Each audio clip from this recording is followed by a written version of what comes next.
up a throne on high and reign without God. Just hold on and don't let go. Hold on, do not let go. Just hold on and don't let go. The prize just a step away. Just hold on. Oh, hold on. Do not let go. Just hold on. Don't let go. The prize just a step away. Tell me now, can't you see and don't you know? We found a lot, you know, this a point of no return. The voice of radio is calling out to you, my brother.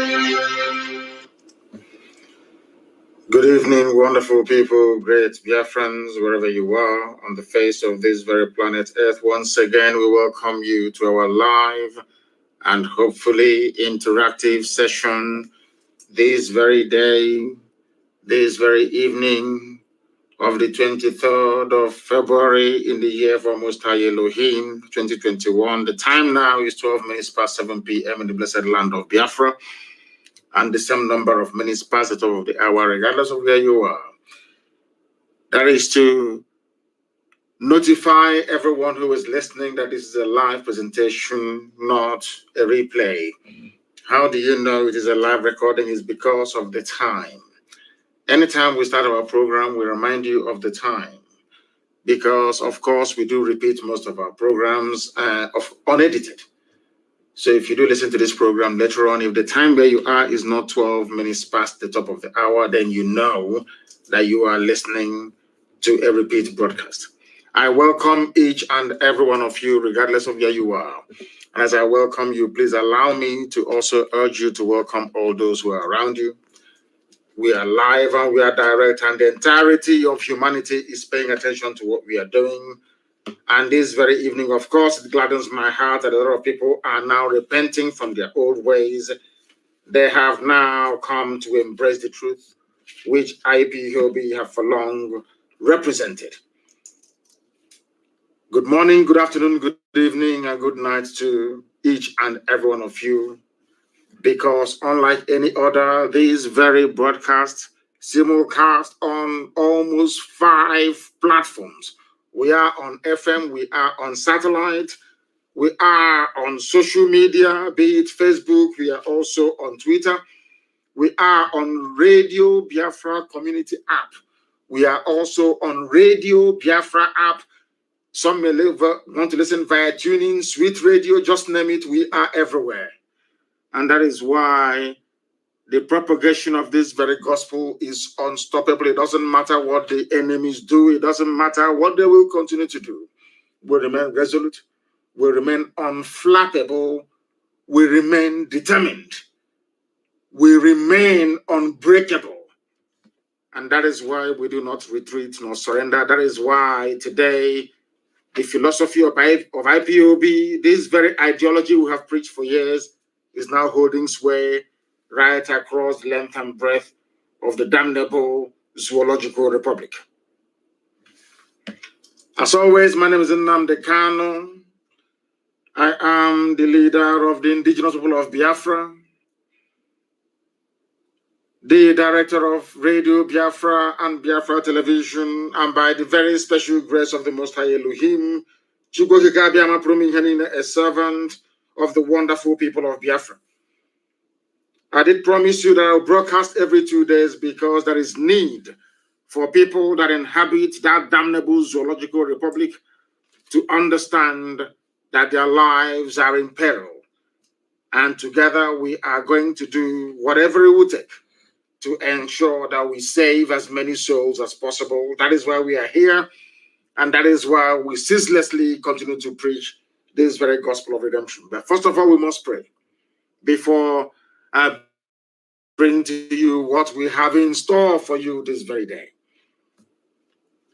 And I will pray, of course, in the language of heaven. The also says it, Chineke na nke pụrụ ihe niile anyị na-efe na agọzi aha nsọ ya mgbe niile. Chineke na nke ndị gboo, onye ọ bụ naanị ya bụ mmalite n'ụsọtụ. Onye anyị ji eme ọnụ, onye anyị ji anya isi, anyị enweghị ikike ọ bụla eze ebube. Ọ bụ naanị gị ka anyị ji eme ọnụ. N'ihi na ewezuga gị, ama ndị na-achịwa anyị ọchị. Mana ọ bụ site n'ebere gị na amara gị, ịhụnanya gị, mmeso ọma gị mere ji wee nọdụ were n'ụbọchị nke taa. Ma wee na-arịọ ndị eze ebube dị ngọzi ka i wee mee ngwa ngwa ka ị bịa zọpụta ndị gị, ka ị bịa napụta ụmụ gị bụ ndị Biafra n'aka ndị iro, ka ijikwa otu aka eze ebube dị ngọzi wee zọpụta ndị Yoruba Oduduwa, bịakwa ka i wee zọpụta ndị Middle Belt. Onye nwe m, nke kachasị nke biko nye anyị amamihe na ezi echiche, nye anyị ezi nghọta, nye anyị ezi ịhụnanya, mmekọta nwanne na nwanne, ozi nna dị ngọzi. Bịakwa eze ebube onye ebere, ka isi wee tinye ihere n'etiti ndị iro anyị n'ụbọchị nke taa, ha wee na-eri anụ onwe ha, aka nsị ha wee baa ha ọnụ. Bịakwa ka iwee si etu eze ebube dị ngọzi, bịa ka iwee tisasịa ọlụ aka ha niile bụ nke ha onwe ha kwadoro iji wee megide ụmụ gị bụ ndị Biafra. Bịakwa ka iwee chụghachi ndị dị etu azụ, ma tinye ọgba aghara n'etiti ha bụ ndị na-akpagharị wee na-akpagbu ụmụ gị. Bịakwa ezi ebube dị ngọzi, ka i wee chụghachi ha azụ n'ụzọ ọjọọ nke ha na-aga, ka ụgwọ ọrụ ndị dị etu a, ma Hope ụzọ dị mma, ma ndị Janjaweed niile, ma ndị Kalifet bụ na-achị obodo kwe nzuzu, ka ihere ha wepụta ihe. Ma lekwa anya onwe anyị bụ ndị na-achị iru gị bụ ụmụ gị bụ ndị Biafra, ụmụ IPOB n'ụwa niile. Anya onwe anyị bụ ndị nwe ezi ịhụnanya na ezi mmasị ebe ntụziaka iwu gị nọ. Anya onwe anyị bụ ndị mgbe niile na-aja aha nsọ gị mma, na-asị ka anyị bulie gị elu Chineke nna, ka anyị bulie gị elu ọkaka, ka anyị bulie gị elu onye ọ bụla ya na-achị. Ma leenụ na anyị bụ ụmụ ogbenye, anyị enweghị ego ka obodo ekwensu bụ Zoo si nwee, anyị enweghị ego ka Britain si nwee bụ ndị na-ehi ha aja n'ukwu, anyị enweghị ego ka ndị iro anyị. Mana ọ bụ naanị gị bụ onye na-edu anyị, ezi nna dị ebere marụ mgbe ebighị ebi. N'ihi na ọ bụ n'ime gị ka anyị gbapụrụ nna nke igwe wee na-arịọ nchekwa gị, n'ihi na ọ bụ naanị gị bụ onye enyemaka ụmụ Biafra. Ọ bụ naanị gị bụ onye nzọpụta. Ọ bụ naanị gị ka a na-etu Elohim, Adonai, El Shaddai, Chukwu okike abịa mapụrụ m ihe niile. Biko nụ bịa ka ime ọsọ ọsọ wee napụta ụmụ gị na abụ ọjọọ nke Britain kebara ha n'ime ya. Ka ọ ga-abụ na ikpetemazụ na Biafra ga-abịa, eluigwe n'ụwa ga-agba akaebe ịhụnanya gị n'ime ndụ ụmụ gị. Anyị ga-asị na ọ bụ naanị gị bụ Chineke nna, bụ na-ekwesị ntụkwasị obi. Kwere n'ihi Biafra ụwa niile ga-echigheta azụ wee maa na ọ bụ naanị gị bụ onye na-eme amara. Otuto na nsọpụrụ na ịja mma dịrị sọsọ aha nsọ gị, onye kere ihe niile kere eke mana onwe onye kere ya, ugbu a ma ruo mgbe niile ebighị ebi ka anyị na-arịọ gị. Ise, we must pray in the language of heaven, because that is the same language that the angels are using when they bow before the throne of the Almighty in heaven. We are going to preach this gospel today. As you may have noticed, my voice is very calm. I want you to get your pen and paper ready. Abandon every vestige of greed, envy, and jealousy. That's your I too know brain. I know everything. Put it to one side for the next hour or two.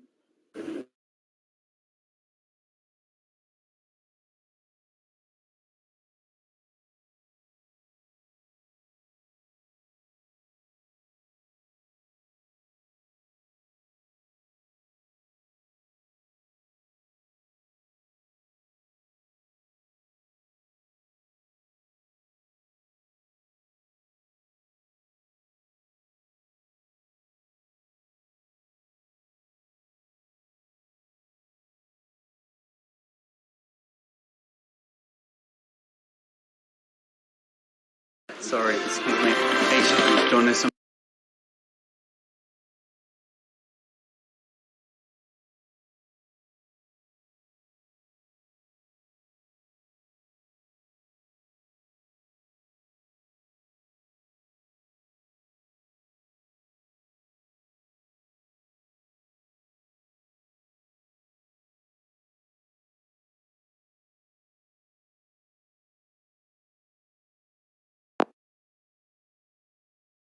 Get your pen and paper ready.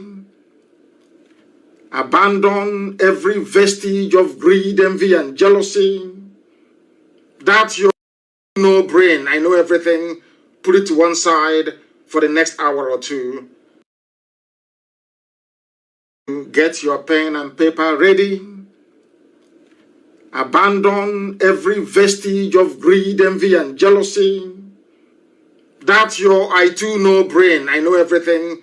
Put it to one side for the next hour or two.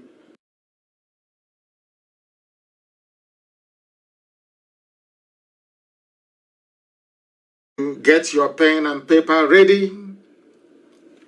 Abandon every vestige of greed, envy, and jealousy. That's your I too know brain. I know everything. Put it to one side for the next hour or two.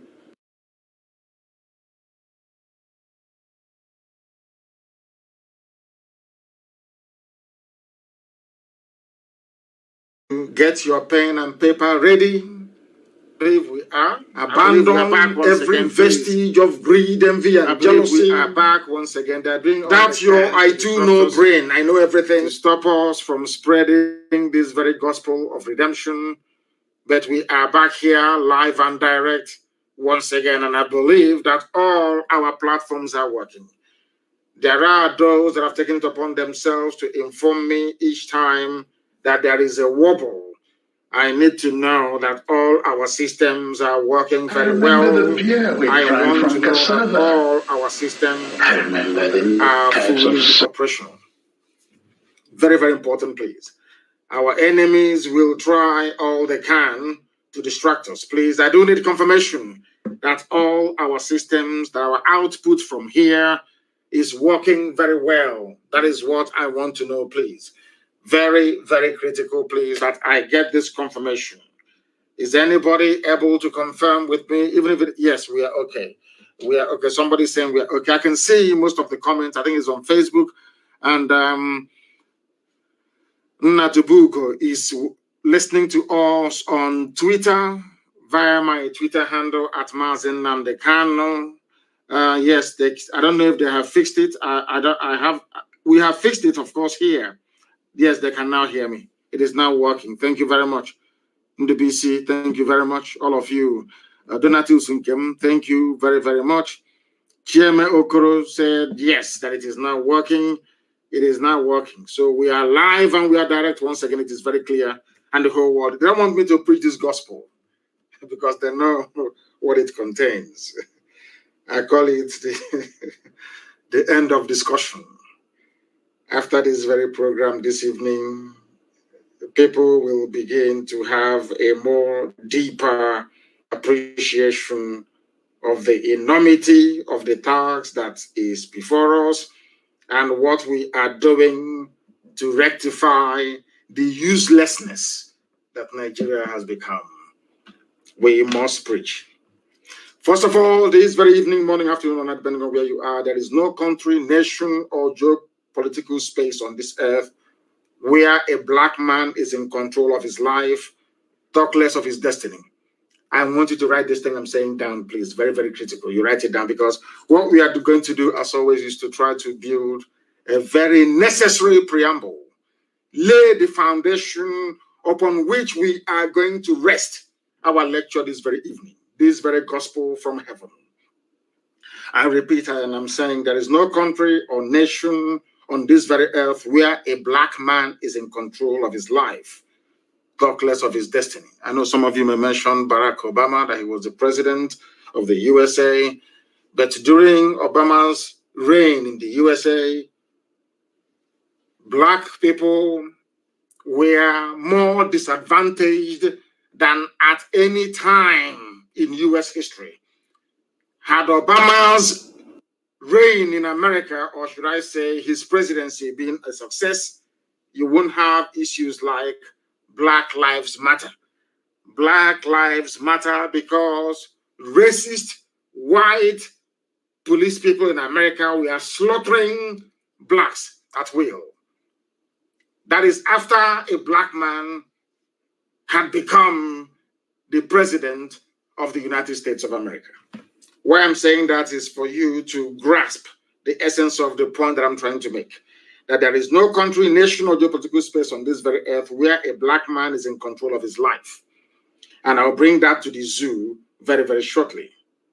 Sometimes I wonder if God created us, or God made we black people and handed us over as slaves and farm animals to serve other races. That is why anywhere you go around the world, once you're black, you are very close to the dustbin. Do you know they have a caste system in India? Do you know the lowest caste in India are black people? Do you know in Sri Lanka they have a caste system? Do you know that the lowest caste of people, they are black people? Do you know that black people are also suffering in Papua New Guinea? Do you know that they are at the bottom of the pile? I am saying all these things so you understand why these criminals, these vultures, these workers of iniquity are all against Biafra. The simple point I'm trying to make. Because when people are down, you need a force, you need a movement, you need a figure, you need a people to raise everybody up. When Asia was down, it fell upon Japan to lift the whole of Asia.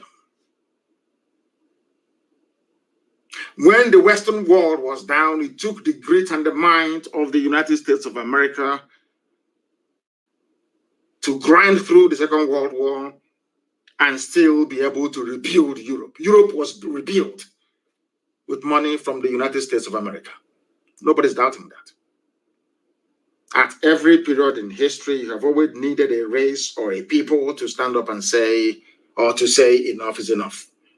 It has fallen upon our generation, this very generation of IPOB, and we are saying enough is enough. And of course, and very predictably, we are encountering stiff opposition because the devil doesn't want Biafra to come. The devil doesn't want Biafra to come because the devil enjoys it, because black lives do not matter. Because all over the world, there is no place, there is no country where a black man is in control, or black people for that matter, man and woman, even black dog is in control of their lives. I want you to understand that challenging this very prevailing orthodoxy is the reason why we have so many people within and without against this very promise of God. The same thing happened to Israel. Nobody wanted the Jews to have their own homeland.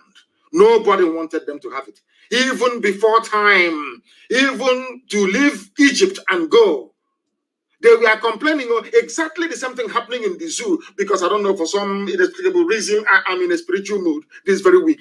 For some reason, the same thing that happened to Israelites are happening to us. If you go to the northern part of the Zoological Republic, they're complaining. They are everywhere. These Easterners, these Biafrans, these Igbo people, they're everywhere. They own the shops, the businesses, and everything. That is envy and jealousy. We want them to go. We don't want them in our land. The same thing that Pharaoh said. We don't want Israelites in our land. But to allow the Israelites to go was a problem. There's something happening in Nigeria. You are complaining every blessed day, and we are saying allow us to go, and you're saying no. The same biblical scenario being played out in a contraption created by man in Africa in the 21st century. How abominable can that be? I want people to listen very carefully. I am not going to be very fast. I want you to absorb all that I have to say this very day. It's very, very critical you do so. A black person has no pride. The reason why I am throwing this line this evening is because I want you to understand the genesis of your problem. Black people do not have any shame. They have no pride. They have no class. They have no sense of decency. Why am I saying this? I know some people are grumbling already, saying, oh, why he's insulting black people? No, I'm not insulting you. I want you to be able to reason.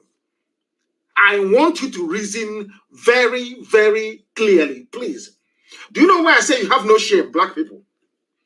If you had any shame at all, there is no way any white man can travel up to 4,000 miles and come to your land and take away your name and give you his own name.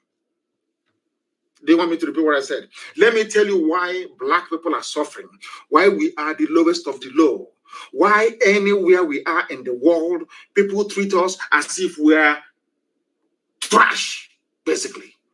It's because we have no regard for ourselves. We have no pride. We have no honor. We have no dignity. Can you tell me why any sensible black person, any sensible human being would call himself a Nigerian? Can somebody please explain that to me? Did you create Nigeria? The answer is no. And now, the other part of the coin is, can you go, the person that came and created Nigeria, can you go to his village and create, let's say, Oduduwa or Hausa in that place? The answer is no. They came to our land. They took away the name Iguacha. They named it Port Harcourt. Some of you are shouting every day, Port Harcourt, Port Harcourt. And I'm asking you, look at yourselves and what you're doing. Do you think you have any shame in you at all? Because if you had any shame, if you had any honor, you would have done at least what the Indians did. They changed all the names back to what they were before the white man came. And do you think you can go to Liverpool and rename that very beautiful city of Liverpool into anything else from Africa? Do you think the people of Liverpool will even listen to you? They will see you as a madman. Now I'm asking you, why should we in Africa accept it? Somebody will travel for thousands of miles, come into your land and tell you that your ancestors, your grandfather, your great-grandfather, your great-great-great-grandfather, that they had no history. In one stroke of the pen, your life all of a sudden started in 1960. In 1960, your essence as a human being started. Tell me any sensible country in the world where the president is older than the country itself. And then the sensible question that any right-thinking human being should ask is this: what was my history before the creation of this thing you now say is my history? Simple research we do not do. Because had black people been engaged in very rigorous research, they would have a sense of pride and dignity. Even Native American Indians, they have dignity and pride. Europeans wanted to convert them to slaves, to use them in their farms. And the Indians, the Native Indians in America said no. You know what they used to do? When the white man turns his back, the Indian will kill him. He may die in the process, he doesn't care. He would kill him. That way they realized that enslaving Indians or turning them into farm animals is not possible. And they went to Africa. In Africa, when they came, Africans only didn't serve them. Africans were willing to sell their relatives in order to please the white man. Because we have no shame and we have no pride. Why am I saying all of these things? Look at the case of Nigeria today. Somebody will come out and say that we are going to kill a particular set of people because they do not believe in what a white man created in Africa. In essence, that is what Lai Mohammed and the bandit sheikh is saying. The reason why we would not negotiate with IPOB is because they do not recognize the legitimacy of Nigeria to exist. Without looking at the reason why. That is the thing about black people. They never look at the reason. Nobody has ever bothered to sit down and say, why is IPOB insisting that things cannot continue the way they are? Of course, I'm very happy that some of them have now come around. They're beginning to reason like human beings. They are now beginning to reason like human beings. I don't know why a black man has no pride. If you have a pride in you as a black person, You cannot open your mouth and call Iguacha Port Harcourt.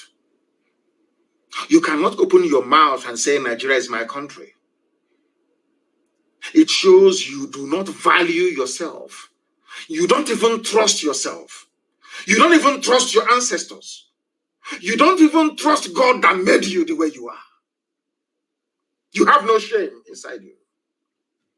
That is why white people can come to Africa and draw our boundaries for us. Give us names they want us to bear. Even those of you who are in Christendom, when during baptism, you see how clever they are. During baptism, they tell you to throw away your old name. You shouldn't answer Angoreka. Don't answer Ifeinwe. Don't answer Chibuzo. It's not good. Why don't you answer Raphael or answer Isabella? That has no meaning. I want to point out instances as to why people out of ignorance and foolishness defend one Nigeria. Anybody defending one Nigeria is an ignorant fool. He's a fool and is going to remain a fool forever. It means you are daft, you're hopeless, and you're very stupid. You have no brain. Had Nigeria been created by people coming together, as most people had campaigned for or agitated for many years ago, but lacked the balls to execute it. Had the likes of Shoyinka and Tinubu insisted that what we want is a and Abakoba, of course, sovereign national conference. So no matter what the Janjaweed is doing, no matter what Britain is doing, you say no, we want sovereign national conference, and then after that a referendum. But today you have pride. People wonder why we are the way we are. We are the way we are because Biafra was the first African country, second African country to taste freedom, genuine freedom, not flag independence, not neo-colonialism, no, genuine freedom for 3 years. The children they gave birth to is carrying on from where their father stopped. Because you know why? We are Biafrans, and in us there is a lot of pride. A lot of pride. I have told this story so many times, and I'm sure that even some people may be bored of hearing it, but I will say it once again. One of the things that formed my outlook on life was Alex Haley's book I read, Roots. I think I was a 17-year-old when I read Roots. I read Roots, and a very brilliant book, I must say. There's an adaptation of it. I think it's a movie now as well. So some of you who are not taken to reading very voluminous text, you can go and avail yourself of the cinematic interpretation of that very brilliant book. Roots, R-O-O-T, Roots, R-O-O-T-S, Alex Haley. In that very book, that was why when anytime, or the 2 previous occasions I went to America, I had to go to Georgia, Atlanta, Georgia. From there, I drove, or somebody drove me. Uche drove me for, what's his name? What's his name again? I've forgotten his name. I don't know if it's old age that is coming. I keep forgetting things these days. I've forgotten his name, but it will come to me. He drove me for 5 hours. He's based there in Atlanta. We went to a place called Savannah. Because when I got into Georgia, you see, I said to them that I want to go and see that very place that an Igbo man said he will not be a slave to a white man. I went there and I prayed. And that very place is called Savannah. And the woman that has the house, that her garden is actually on the very spot at the bank of this very creek where they drowned themselves. She was enthralled. She said, yeah, people come around here to have a look. We were there to pray. You see, at that very spot was when white people realized who we are. That these people are a very, very proud race and very stubborn. You see, they brought them all the way from Onitsha. In fact, basically in Obaro, they took them from Obaro. and traveled all the way to US, men, women, and children. And when they inquired what they are there for, why they bound them in chains and brought them all the way to America, the white man said they are going to be sold as slaves to work in the farm to become somebody else's property. And they said, instead of me to become a fellow human being's property, I would rather die. Do you know the reason why this part of Black history is not given due prominence? It's because it will teach our children who we are, that we are a very proud race. That is why people must understand, when they look at Biafra IPOB agitation, they must understand where we are coming from. You may, if you are another race, you may be comfortable with being a slave. That is your business. But where we come from, in the land, the original land of the free, where God Almighty in heaven is the king. Biafra was a kingdom where only God in heaven is the king. That all men are born equal before God and fellow men. We gave the world democracy. Biafra gave the world democracy before the Greeks came. Don't take it from me, take it from the white people teaching it in the universities. In Argentina, that is what they teach. It's a fact. That is why they don't want Biafra to come, because you are the light of the black race. That is why Janjaweed can't understand us, because their reasoning is too low and is too poor. They know nothing. They know absolutely nothing. They don't know. When you see us agitate for Biafra, you kill us, you don't know what is driving us. Do you think we are doing this thing out of our own? What we are doing is of the spirit. Unless you are in the spirit, you can't understand it. If you're a zoo animal, you cannot understand the Biafran. You can never do. Never in your life.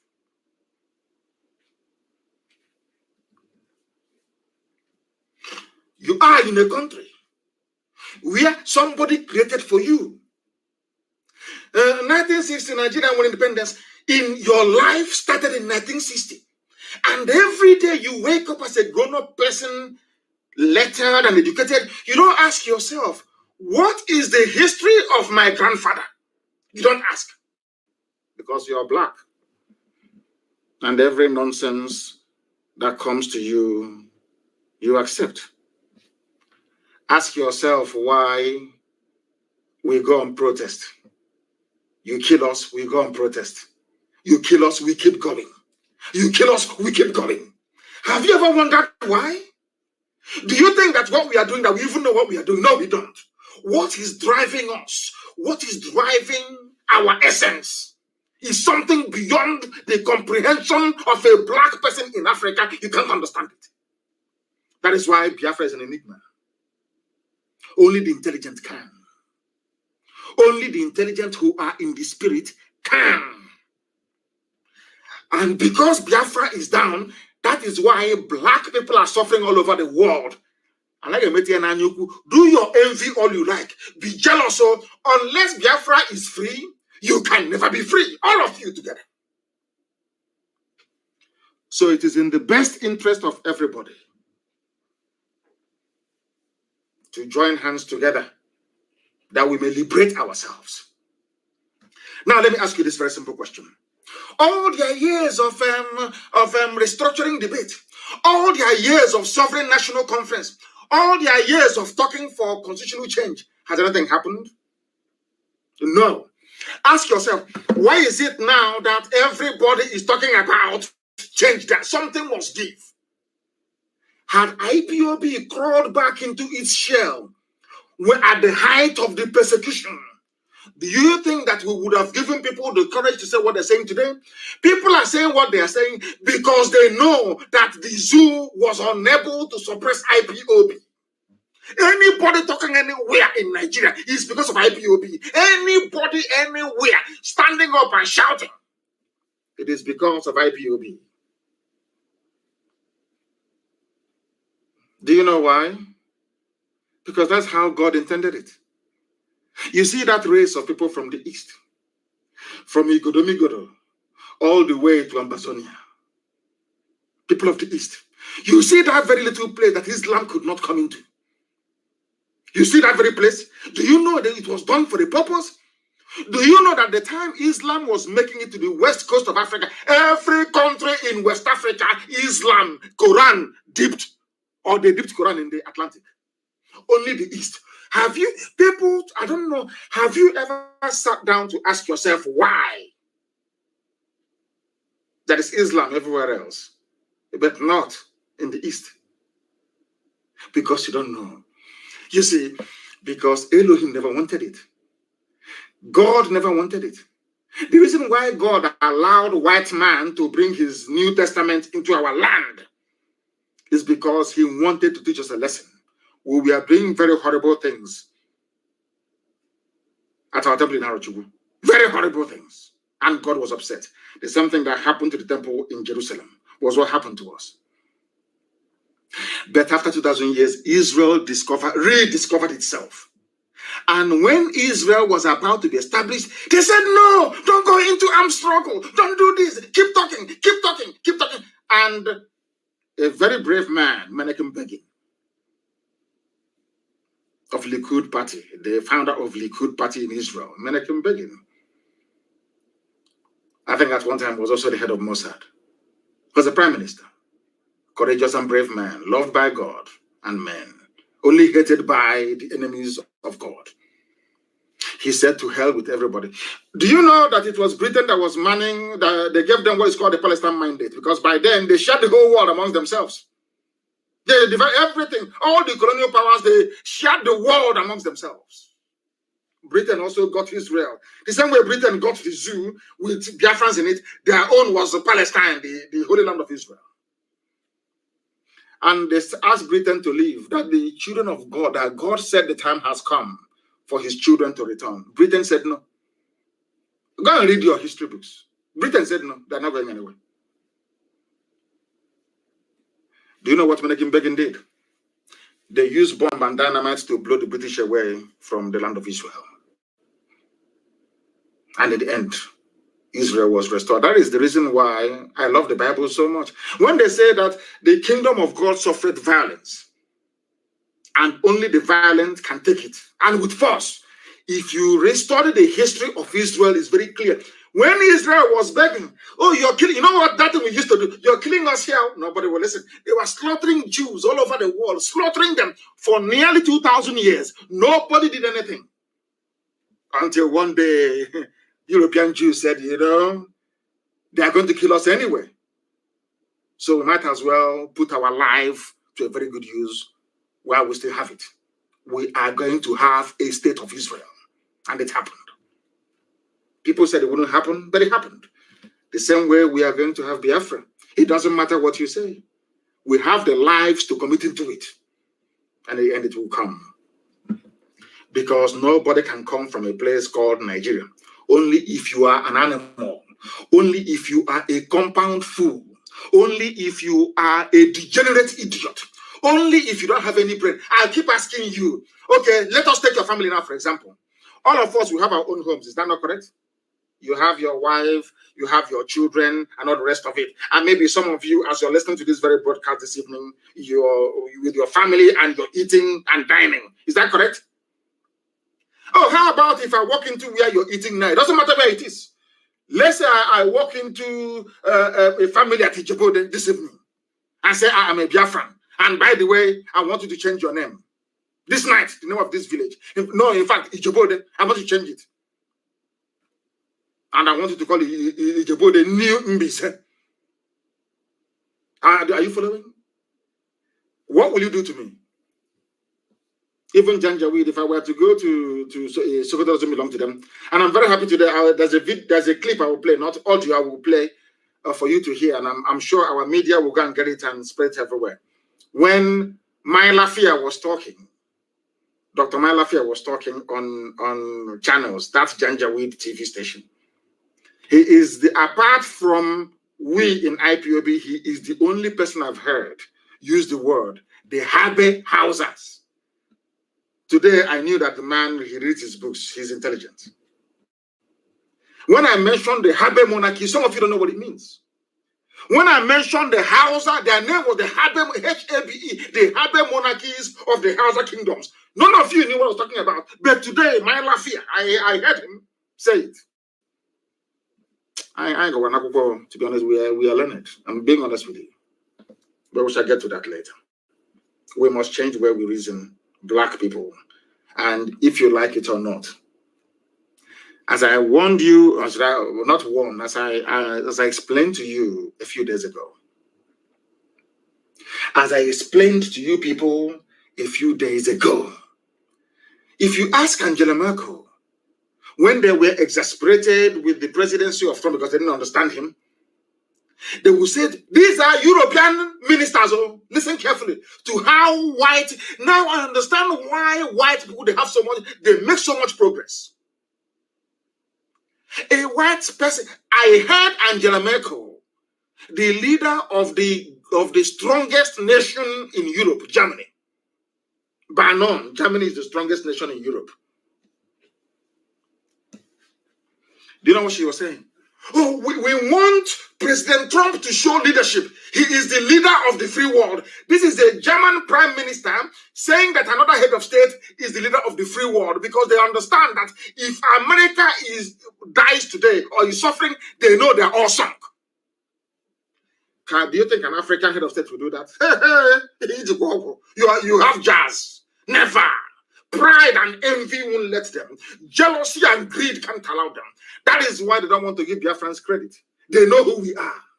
They know, as I said to them, how many hours did your protest last at Lekki? Not up to 5 minutes. They vacuum swept all of you inside Black Maria, and the protest is over. Because I did not bring out IPOB. I did not bring out Biafrans in Lagos. Had I given the order, come out for protest, by today, the protest will still be on. It is nobody's fault. That is how God made us. It is not, I am not bigoted. It is not about ethnic jingoism. It is not about a sense of racism. That is all rubbish. But the creation as we know it started in my land. Creation, God Almighty in heaven, chose Biafra land as the center of this very earth. 0 longitude and 0 latitude. Go and check your geography textbooks. 0 latitude and 0 longitude, where sunlight meets darkness. The center of this very earth is in Biafra land. That is why Britain created Greenwich Mean Time, moved it 1 hour to the left. Who doesn't know that? That is why they're afraid of us. That is why they cannot get any conviction in any court in the world. That is why they're even afraid of us, of trying us in their own courts. That is the reason why we are as formidable as we are. But the devil will try. The Gwensu will try, as they did against the emergence of the glorious state of Israel. They will try, but they will fail in the end, because we represent the light. Do you know that darkness has no power? You see darkness. You see, darkness has nothing feeding it. I want you to understand and relate this very analogy to the zoo called Nigeria. You see darkness, or darkness. You know when NEPA takes light, there is darkness everywhere.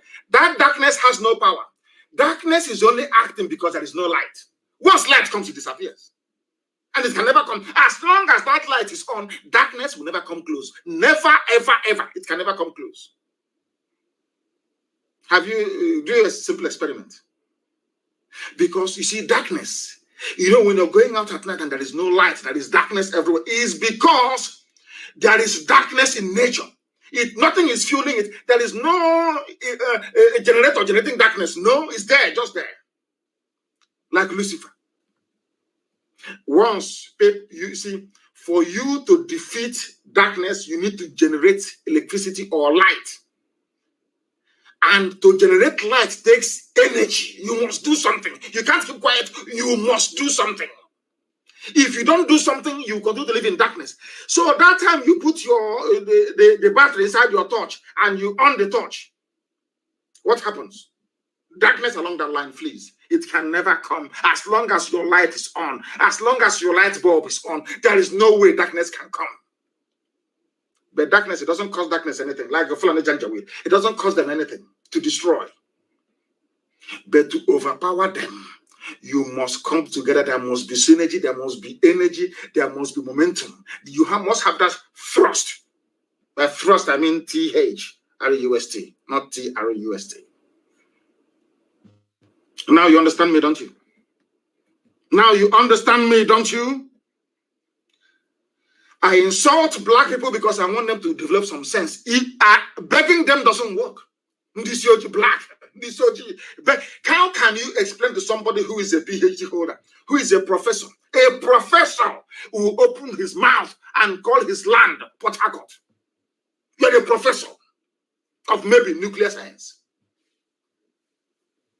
That means you have no shame and you have no pride. We all mask our collective impotence. You know, blacks are very impotent. Especially when you go onto Facebook and see the wish you, when we are arguing about separation and freedom many years ago, some idiots are talking rubbish. Nigeria, one Nigeria, patriotic Nigeria. Look at the idiot. Patriotic who? You mean patriotic product of Frederick Lugard? Nobody is a Nigerian. You dimwits, you morons. No human being is a Nigerian. That is how daft you people are. The sooner you search for salvation under your ethnic identity or nationality, the better for you. Shameless people. Who is a Nigerian? Let me ask you. Who? Is it the one from Mali with AK-47 somewhere in Mina, raping and killing people? People without a collection of people without honor or shame. God have mercy on your ignorance and the wretchedness of it. We love to mask our collective impotence by seeking solace in English language. That's most of us don't even know. You see one idiot writing, writing grammar. Ask him to explain that grammar. He doesn't know. He doesn't know what he's writing. But because the word sounds sweet, just like when we learned the phrase circumstances beyond my control. Anything you ask somebody who says circumstances beyond my control, he doesn't know, but it sounds nice in the ear. So you say circumstances beyond, even out of context they use it. That is what happens to all these idiotic intellectual grammarians on Facebook writing rubbish.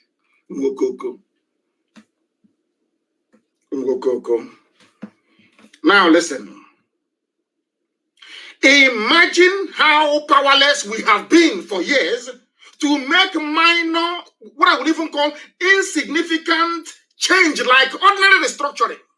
Ask yourself this question. What would it cost Fulani to restructure? Nothing. No, it doesn't. Nothing. Those championing restructuring did not say let's break Nigeria. No. They said let's make things better. Somebody somewhere said no. Go through your senators. Because they know they have the numerical strength to frustrate whatever motion or bill that you have on the floor of both the House of Reps and of the Senate. And somebody who is so blatantly disadvantaged will rise up in the morning and tell you he's a proud Nigerian. I want to demolish these intellectual Lilliputs. Let me put it that way. They're minions. They are nothing. They hide under grammar. They spend 4 days. They go to the dictionary, cramming every rubbish. They come and they write junk. Because they are inferior. Because you see, an Englishman speaks English. And they are so inferior that you have to write. You want to aspire to write like an Englishman so you can perhaps acquire some of the aura of an English person so that your peers can respect you. But you are making an absolute idiotic fool of yourself. As most of you may know, I have been to many countries around the world. There are people who write and speak their language with every pride. Every pride. You come and you speak, they say, oh, you speak English? You say, yeah, okay. Why don't you learn my language? Oh, dear. Simple change, something as minor as let us go back to the regions that was working. Fulani said no. Only one group, and they're a minority. A bunch of Janjak, a minority. They are not up to 20 million. Not up to 20 million. It's so ridiculous. I thank God that the houses have woken up after many years of. Sometimes, if you're IPOB, you pat yourself on the back. You have changed so much. I'm telling you that you have changed the thinking and the reasoning capacity of most people in that damnable zoological republic. And we must continue. We're not going to stop. Imagine how over. Are you hearing of sovereign national conference anymore? That one is dead, though. Simple, minor, even insignificant change, like restructuring the political landscape. They said no, because you're a black man, you don't have the power to do anything. This UG. Something that should help move a country forward. Some idiots in the same country. On the contrary, some of the so-called agitators for restructuring, you know what they're waiting for? They're waiting for Britain to say something. Not to say, but to do something. They want Britain to pick up the phone, the Prime Minister of Britain, US President, then call whoever is in Aso Rock and say, now it's time for restructuring. And do you know what they got that nonsense from? It was during Abacha's time. None of you were able to remove Abacha. He was a very deadly dictator, a very brutal one for that matter. Abacha was killing left, right, and center. Yet in Kano, there is Sani Abacha Stadium. Somebody who is acknowledged to be a mass murderer. The same thing they did with the regime, the murderous regime of Abacha, is what they are doing with Fulani headsmen, Mietiala, killers and murderers. They always defend their own. And somebody was, I remember in those days, they said their zoo national team, Green Eagles, were going to play as a Super Eagle. I don't know what eagle they are now. Or maybe Dark Eagle or White Eagle, I don't know. That they were going to play a football match in Kano at a place called Sani Abacha Stadium.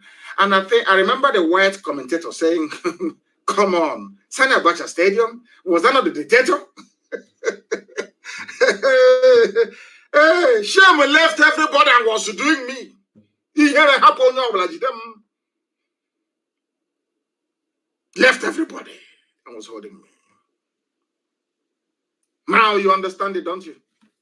The same way they are defending. Is it not Buhari, the dead one, or the real Buhari? When that dead Buhari was, do you remember when Buhari said that Abacha did not loot any money? Have you all forgotten? One Nigerians. You see the way you reason? That is why I feel sorry for all of you. You one Nigerians. Your stupidity cannot be weighed on a scale. Your idiocy is legendary. I'm telling you. Sani Abacha Stadium. And they said Abacha did not steal anything. Hiding under English. It's common restructuring you cannot do. Ordinary, everybody agrees it may help. You cannot do it because you're waiting for a white EU, white America, white Canada, white everywhere to do it for you. Because it was America that killed Abacha, not you. You are impotent and you're powerless. And it wasn't Africans that got independence for Africa. It was the United States of America warning Britain and the whole of Europe to get away from Africa. That was what happened right after the Second World War. Anybody telling you that they fought and they got their flag independence is a liar and is a deceiver. Do you understand? I think it was Harry Truman that said to Europe, oh, enough of that rubbish, that your useless colony you have in Africa. Get out! And they went out. The same thing happened during the Suez Canal crisis. Some of you may not know because you may be too young or you are ahistorical because you don't read books. There was a very brave, young military officer in Egypt called Gamal Abdel Nasser. And he killed, what's his name again? He killed the very moderate Egyptian prime minister, or they said he was killed by the what's it called, Islamic Brotherhood. He assumed power. Britain left Britain. Oh. They want to come to Africa to be collecting toll gate, checkpoint. They set up checkpoint at Suez because it's far more easier, like the Panama, to use the Mediterranean Sea to cross through the Suez Canal into the Arabian Gulf. Is it a Gulf of Eden or is it Arabian Gulf? One of the two. The Arabian Gulf. As they call it, Gulf of Eden. Because that way the ships, rather than going through South Africa, the Cape of Good Hope, and coming back up again via the Indian Ocean, a very long journey, you cut that journey short by taking a shortcut. Britain built a toll gate in Africa. When NASA came in, NASA said, you cannot come here and be collecting money, tax on my father's land. You have to go. Britain said no. NASA took it over by force. I think it was Prime Minister Eden in England, in Britain, that sent British expeditionary force to go and retake Suez Canal that doesn't belong to Britain by force. The Suez Canal Company. They went into Suez Canal after 2 or 3 days. Eden got a phone call from the US president in no uncertain terms, told him to get away from there, it's not yours. That was how Britain withdrew. Because Britain listened to USA. Because USA take care of British interest as well. Now, do you understand how they play this politics? Do you understand it? In your own land, you cannot even bring about a simple change. Ordinary restructuring, not even freedom. Ordinary restructuring you cannot do. Always blowing useless, senseless grammar that has no meaning. After blowing grammar, there's no light, no hospital, no good roads. After blowing grammar and putting on tie in the middle of the afternoon, also swallow a sui, and I was so speaking grammar all the time, and nothing is happening. Intellectuals everywhere. We mask our collective impotence by seeking solace in English language we don't even understand, most of us. Are always waiting for white people. We are not going to wait anymore. We are better off dead. Now, okay, what are we doing with life? This stupid, useless life. A life where somebody can come from Mali with AK-47 and go to Zombe and decide to rape a grandmother. After raping the grandmother, you say they are misunderstood. You misunderstood them. They are my brothers. According to Sheikh Gumi, is that the type of country you want me to be in? Are you mad? Are you sure you're well? Are you sure you are well? Are you sure you are well? Intellectuals everywhere. But now they have come back to that. Most of them have come back to their senses. We need to get off our lazy asses to make lives better for ourselves by seeking freedom for everybody. I said mass overdose of freedom. Freedom is like vitamin C. In actual fact, it has no overdose. More freedom is better for everybody. And that is the freedom that we are seeking for everybody, for every dick, every thumb, everybody must be free. Everybody must be free. They caged you in the zoo, treating you like animal, the same way they treated your fathers, they're treating you, and you take it. All you do is you complain, you mourn, and you go back and you sleep. Not in IPOB, we don't do that rubbish. Look at how successive governments in Nigeria adopted what I call the pauperization. I want to get this so people can understand. You know, when you turn somebody into a pauper, into a very poor, wretched soul, I call it the pauperization philosophy of the Fulani Janjaweed. You know what they do in their feudal system? They become wealthy by impoverishing everybody else. You have to be poor. Only their children will go to school. Only them will have houses in Dubai. The ordinary Hausa man on the street is doing Babiala with no hope for his children. But even Fulanis are suffering. It's only the feudal lords, the half-educated, semi-literate feudal lords of the Fulani. They brought in that mentality. Some of you don't know why you don't have light in Nigeria. Sometimes I look at it and I laugh. A country that has coal, abundance of it, you have wall-to-wall sunshine every blessed day. You have tidal waves along the coastal lines. You have dams, you built dams, yes? You have gas. Let me repeat, you can generate electricity through thermal, which is coal, through gas, through wind, through waves, sea waves, through hydroelectricity.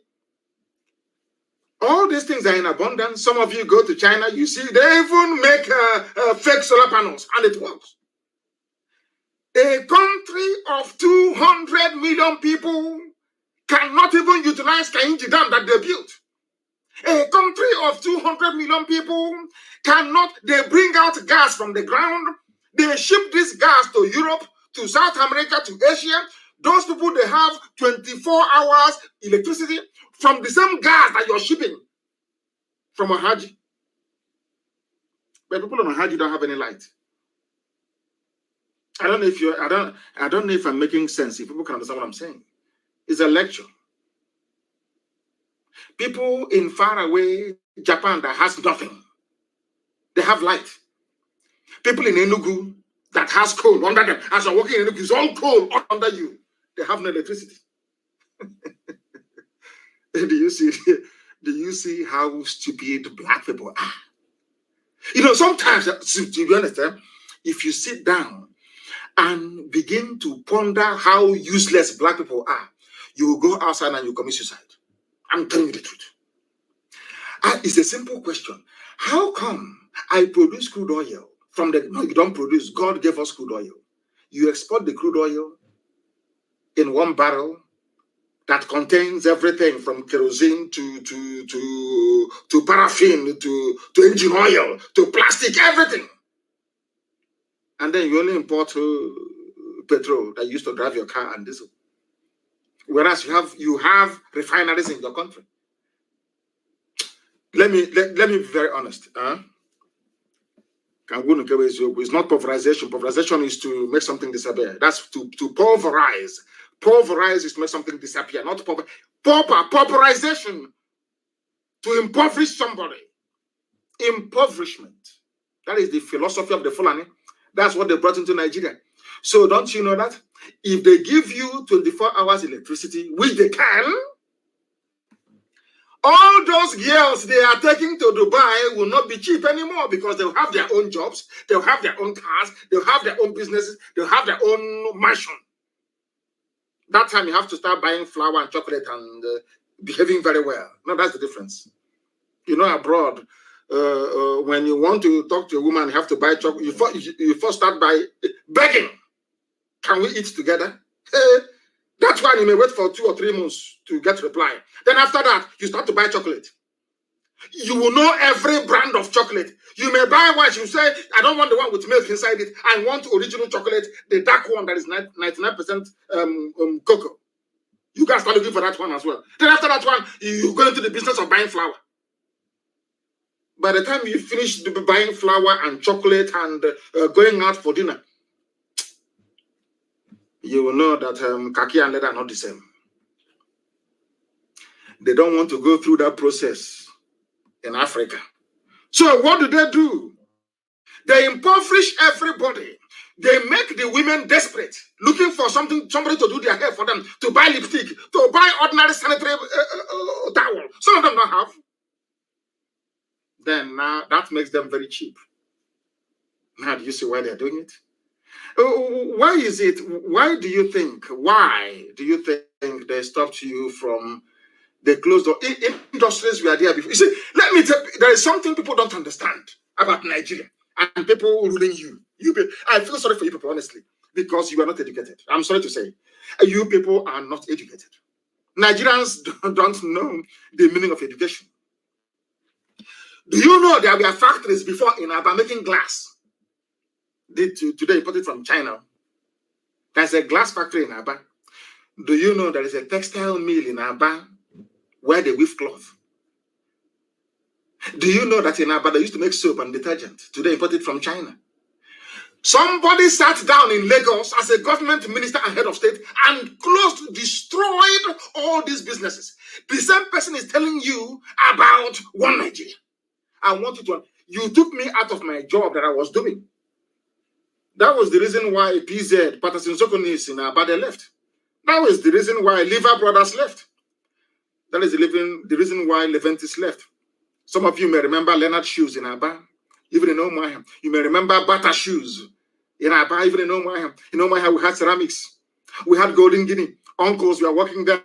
Aunties were working there. Economy was very good. Nobody was complaining. Nobody was begging. All of a sudden, one single day, one idiot from Abuja and Lagos decided, let's make their life difficult. Ceramics was shut down. Golden Guinea Mine shut down. Olon Nampam plantation shut down. A glass factory in Aba is no longer working. And you know, let me tell you how evil they are.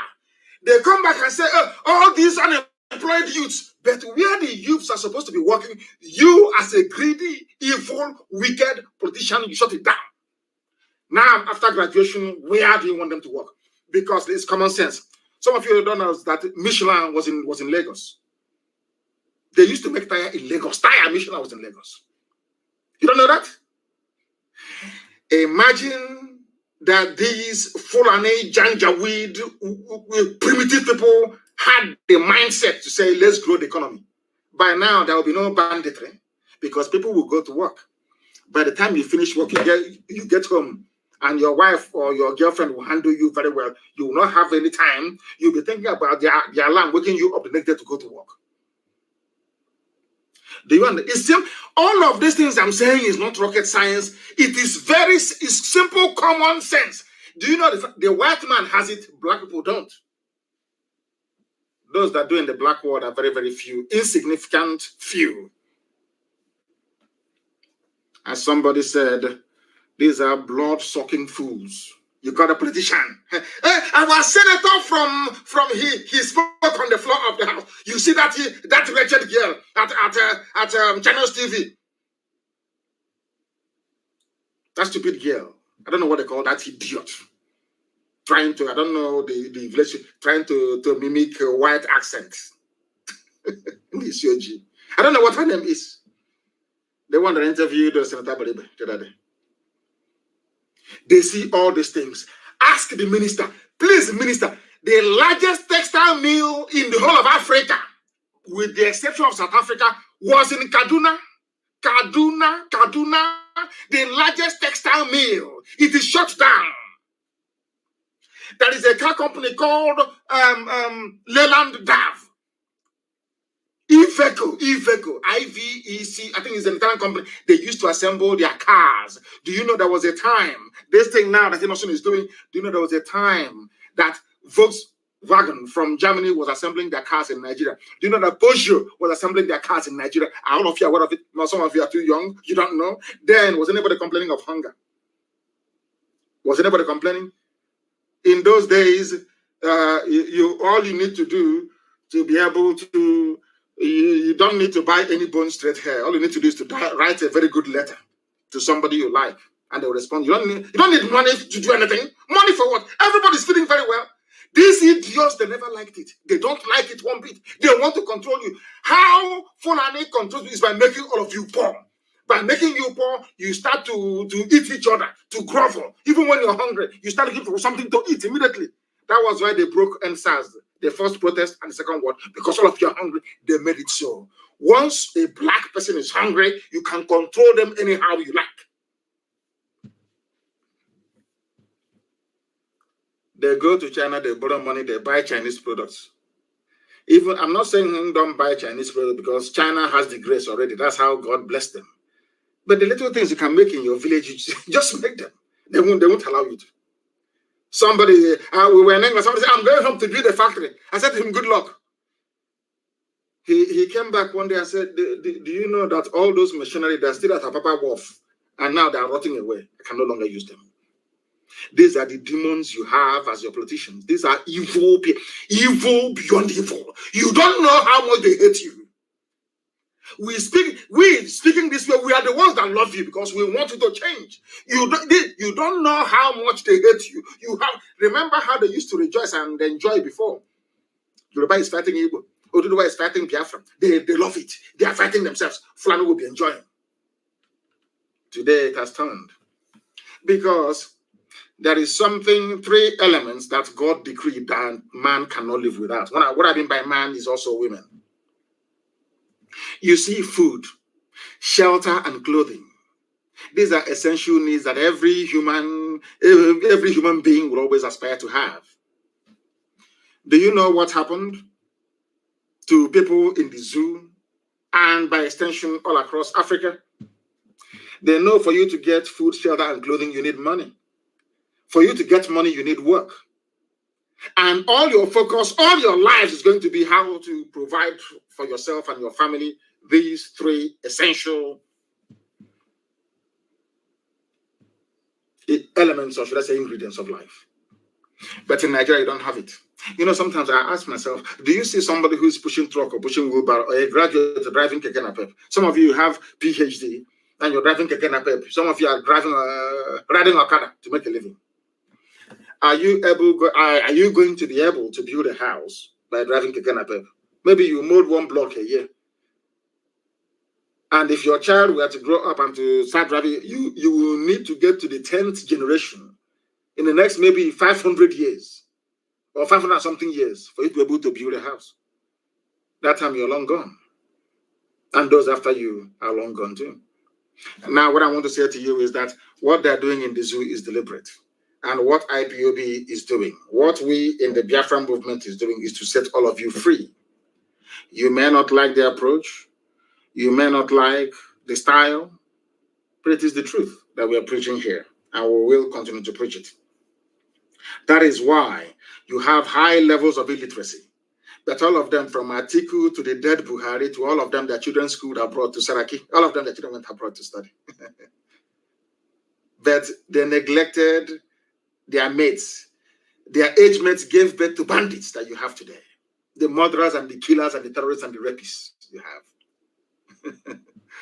Do you see how it's called the irony of life? And that is why we must be free. They see illiteracy, ignorance, and chronic poverty as a tool with which to control the population and manipulate them. That is why Roger Sokracha was able to rent his own thugs, and hope most of them are his own thugs. These are hungry people, hungry youths. They have to feed and eat. Why do you think have thuggery and cults and all this rubbish? People are idle, they're not doing anything. And as they say, an idle man is an idle mind is a devil's workshop. Isn't it? You know, we are one of the people that when I read a book, I take something from the book and I practicalize it. But some of you read just for reading's sake, if at all you do. Thank goodness that today, northern so-called minorities, they're not minorities, but anyway, northern minorities are waking up. Hausa people, the Habe Hausas are waking up as well. They own the land of the north. Northern Nigeria today is the land of Habe Hausa people. Not Fulani. Not Fulani, never. Can never ever be. And Hausa people must rise up to take their land back. It may seem impossible, but believe you me, by the time we are rising up everywhere, these murderers and killers and rapists from the vulture-infested foothills of Jalon will head back from whence they came. You must understand this.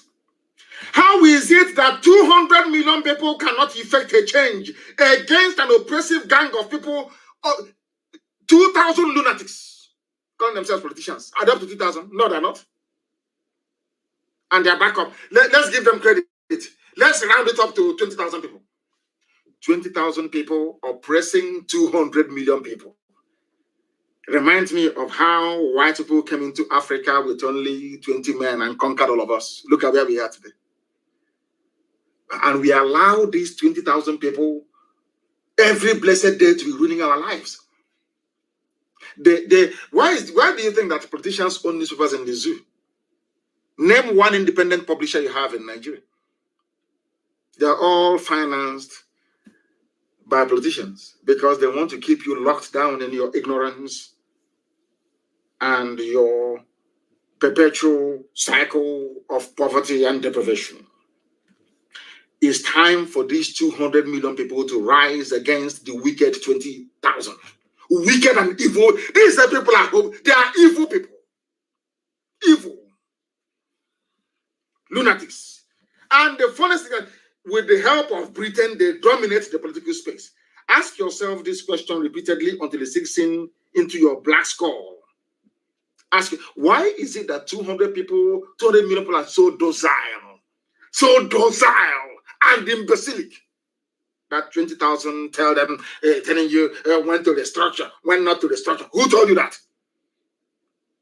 A republic means a nation run according to the will or dictates of the public, of the people. That is some of you don't even know of Republic. Anyway, you have His Royal Highness in the Republic. Oh God, what a contradiction. I am happy that today our own intellectuals are now beginning to see the light, of course. Before they were in darkness, they're now in the light. As we have always said to you, we in IPOB, we are the children of light. We represent light in here. Light. Now people are coming from darkness into the light. And why am I saying this? The rate at which Efulefus are repenting these days, so I see them, some of them on social media, some of them are asking me for forgiveness. I'm just happy. You know what they say, when one person repents, there is joy in heaven. All I have inside me is joy that people have now seen that thing that we saw many years ago. The rate at which they're repenting these days, some of them, people send me their write-ups and I'm saying no. They say no, it's him. That intellectual, he has now converted. He now has reason. Or should I say reasoning capacity? The rate at which they are embracing the ideology of IPOB, you would think that rapture is about to happen. Or that maybe that Jesus Christ has landed somewhere and making his way to the zoo called Nigeria. And following behind him is Prophet Muhammad.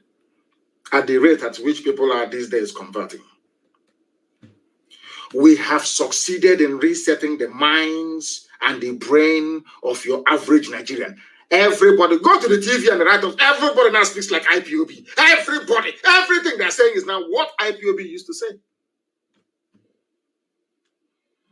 This very indigenous people of Biafra, this noble family that never capitulated, they stayed strong, immense. Despite the slaughter after slaughter, they remained. That is why for me, it may sound a bit incestuous, but for me, the only people that I have regard and respect for is IPOB, to be honest with you. The only people I have regard for is IPOB, nobody else. When other people were falling by the wayside, IPOB held on tenaciously and doggedly to this very ideology. That separation is the best solution. People are now beginning to reason properly. And above all, they have now acquired the courage to speak out, and I welcome it. Somebody wrote a very compelling, a former intellectual, he wrote a very compelling article. I couldn't have written it myself. I couldn't have a very good argument, and I want to use it to drive home. Hey, 2 hours are enough now, but I want to preach the gospel of heaven. Because you will see it happening. Gospel of heaven, that's what I preach. You, as of course, most of a very handful of you, as black people, you will always find a reason to be black in terms of your stupidity. But here, I don't have time for such. This very former intellectual wrote, United Kingdom, listen carefully, please, you Nigerian. I want to make an average Nigerian appear as stupid as he or she is. I want to use this article written by a former an intellectual before castigating IPOB. He has repented, and I want to read for you what he wrote. To tell you that, as I ever said, in the end, we always win. It doesn't matter what you do. We will wear you out in the end. You will see Hope Uzodimma what happened to him. In the end, we win. Always we win. Now, listen. United Kingdom, the people that created you, you Nigerians, your creator, God did not create you. Stop. Every Nigerian should stop saying God is my creator. God did not create you. I can tell you who created you. And at the precise moment when she created you, I will say she, in this case, Flora Shaw. God did not create any Nigerian. The man that created you and the woman, they are both dead. That is why the zoo will die. United Kingdom was formed by the people of United Kingdom, not a foreigner. these intellectual rights. But the same United Kingdom will not allow we Black Africans to freely determine our own political future. Are you listening very carefully? Britain was formed by Scotland and England coming together in a meeting, in a sovereign national conference. Let's use that term. In a confab, they came together in a confab. And Scotland and England decided we are now going to be one under these terms. Some of you don't understand the United Kingdom because you call it London, so I forgive your ignorance. Do you know that in Scotland, United Kingdom, which is part of the UK, that they have entirely different judicial system? The Scottish court is called the Scottish Court of Sessions. In England, it's called the High Court or Appeal Court.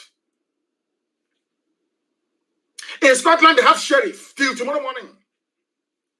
In England, you have chief constable. Different policing, different legislature. Scotland, they have their own flag. England have their own flag. Wales, they have their own flag. Northern Ireland, they have their own flag. Everybody's on their own. Even the education system is not the same thing. In Scotland, people still go to university for free. In England, you go with a loan. All these things are there.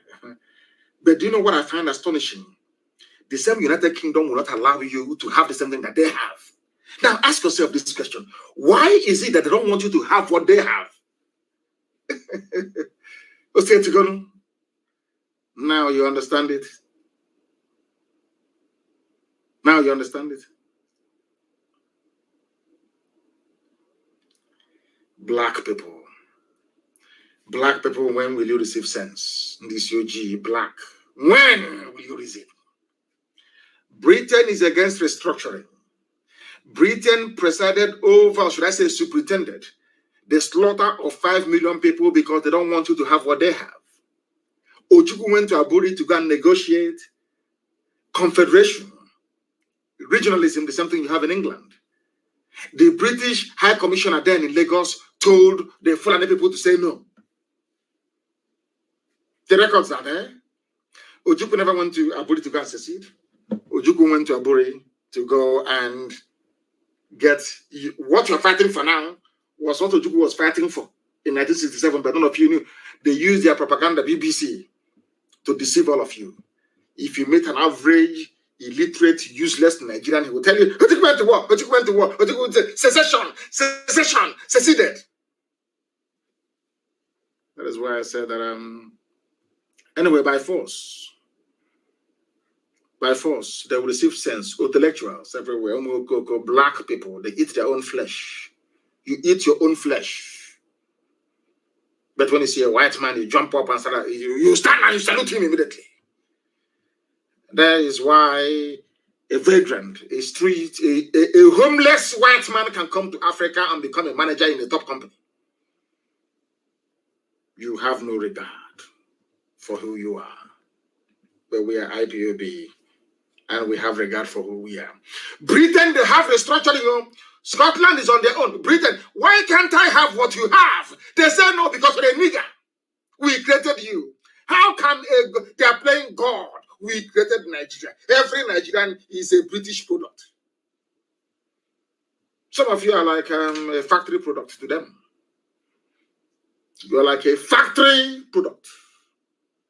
And the worst factory product you can ever have is the one that doesn't know that he or she is a factory product. I'm very sad indeed. Britain, give us what you have. Common restructuring Britain will not allow us to have. This is what is called total control. They own you. Fulani are doing what they because Britain is behind them. Fulani can kill all of you. No, Britain will say it's farmer header clash. Farmer header clash. Farmer header clash. They are raping your mother. Fulani Janjaweed is on top of your mother with AK-47, raping her in front of you. You are calling the British High Commissioner. Come and say, it's farmer header clash. You are farmer header clashing on top of a woman. Is that farmer header clash? Is that farmer header clash? I ask of you. Black Africans, even in the United Kingdom, have a better political prospect than those in Africa. This is the reality that we black people have failed to confront. A black person in England, in the UK, has a better political future than a black person in his father's compound in Africa somewhere. The worst thing to ever happen to Nigeria is the primitive feudal mindset of the Fulani Janjaweed, aided and abetted by British neocolonialists. I do not honestly think that any African country, honestly speaking, qualifies to be a member of the UN. What we have in Africa are artificially created political enclaves under the domination of their colonial masters. It is called neocolonialism. The brain of a black person is designed to engineer hardship. Why do you think they shut down all the factories? Why do you think there is no electricity? Because they want to make you poor. English, Scottish, Welsh, they came together in 1707 to form a union. They decided to call their new formed union, Union Kingdom. The union was between the Kingdom of England and the Kingdom of Scotland. The Kingdom of Ireland joined them in 1801. The union became the United Kingdom of Great Britain and Ireland. Even they respect Ireland, said that even united based on common goals and interests. And they had a treaty. Where is the Treaty of Nigeria that bound Nigeria to? Where is the treaty that says that a Yoruba man must be in a country with Fulani man? Where is the treaty that says a Gwari man must be in the same country with a Nupe man? Where is the treaty? Where is it? None. A white man is your treaty. Very, very sad indeed. Very, very sad indeed. England, they have their own flag. Everybody, anyway, and they have a Union Jack. Go and look at the Union Jack, the United Kingdom flag, the British flag. You will see that every nation is there in that flag. They don't want us to have the same thing. Do you know that even their passports are different, their currencies are... Do you know that in Scotland, the pound in Scotland is issued by the Royal Bank of Scotland or by Bank of Scotland? It is different from the one issued by the Bank of England. Are you people aware? But I keep asking myself, why is it that Britain, you have all these things? Okay, I'm sorry. I'm sorry. You created us. I'm sorry. We don't have any say. Sorry, sir. Sorry. So sorry, Colonial Master. I spoke out of turn. What has one Nigeria done for you? One Nigeria only succeeded in giving you poverty, in giving you nepotism, bloodshed, discrimination, tribalism, just name it. At no time in the history of the Zoological Republic of Nigeria did these zoo animals called Nigerians ever sit down to discuss why they need to be together. All they do is to preach peace and unity without the ingredients of peace and unity. You come to my land and you kill me and you're asking me to be peaceful. How is that possible? And now, please, there is something that I want us to listen to very carefully. I want us to listen to this very, very carefully, please, because I want to play this if it will let me. If at all it would let me, I would like to play it. I would like to play it because it is very, very important that I play this very evening. I need to play it. Our people need to understand what is happening, what is going on. I want to play it. I do. Seriously, I want to play it. And as soon as I get it, it was an interview on Channels Television, and I want you to listen to the final detail of that very conversation. It is very, very important. The final details of that conversation is key for people to understand what I'm talking about. Now, listen. I want it is from Channels Television. I want you to listen to this very interview very, very carefully, please. Very, very carefully. Please listen. Recent times, we've also seen even Fulani ethnic groupings suffer some of this violence. In Sokoto State, for instance, the people who were attacked were Fulani in Zamfara State. This girl is defending at Channels TV. She is defending Fulani Janjaweedism because they give her money. Maybe one of them have taken her to Dubai to do shopping. She has bought, I think she bought a new blouse. I've not seen her before because her wardrobe is very poor. She bought a new blouse now and changed her glasses. So whoever took her to Dubai, she needs to defend the person's interest. That's what she's doing. Let us listen to what the girl has to say. This is the main anchor on whatever her name is, on Channels TV. One of those doing the bidding of Fulani Janjaweed. Listen. For instance, the people who were also attacked. Just a moment. The people who were attacked were also Fulanis in Kebbi State, where we also understand that there is a vibrant farmer Fulani population. They have also suffered some violence from this so-called herdsmen. So can we really say it's about an ethnic group, or is it, something that we're yet to really put a finger on? To be honest with you, I use the word Fulani as a generic term. That we have armed militias, many of them from foreign lands. When you speak Hausa, and I speak Hausa like a native, I speak it better than my maternal language. This is my life here. Okay? And when somebody opens their mouth, you know precisely what kind of Hausa they have. Whether it is Hausan Kano, Hausan Zaria, Hausan Zazzau, Hausan Kasana, Hausan Sokoto. And when you know Hausan Niger, Hausan Mali, you know it. Many of these people are foreigners. We call them Fulanis because that is what they call themselves. And but I think it is more than just Fulanis. But I think you are, if I may respectfully disagree with you, the killings in Zamfara ethnic, it is actually Fulanis killing normal Habbe Hausa people, indigenous Hausa. Did you hear that? Fulani are killing indigenous Habbe Hausa people. This is from Dr. Mailafia. He speaks Hausa more than most Hausa people. Are you listening? Do you want the same thing to happen to you? Hausa gave them everything. Gave them Gobert. Gave them all their cities. Killed their kings for them. Fulani is not happy. Even after nearly 200 years, Fulani is still killing. They are killing Hausa today. They have the houses.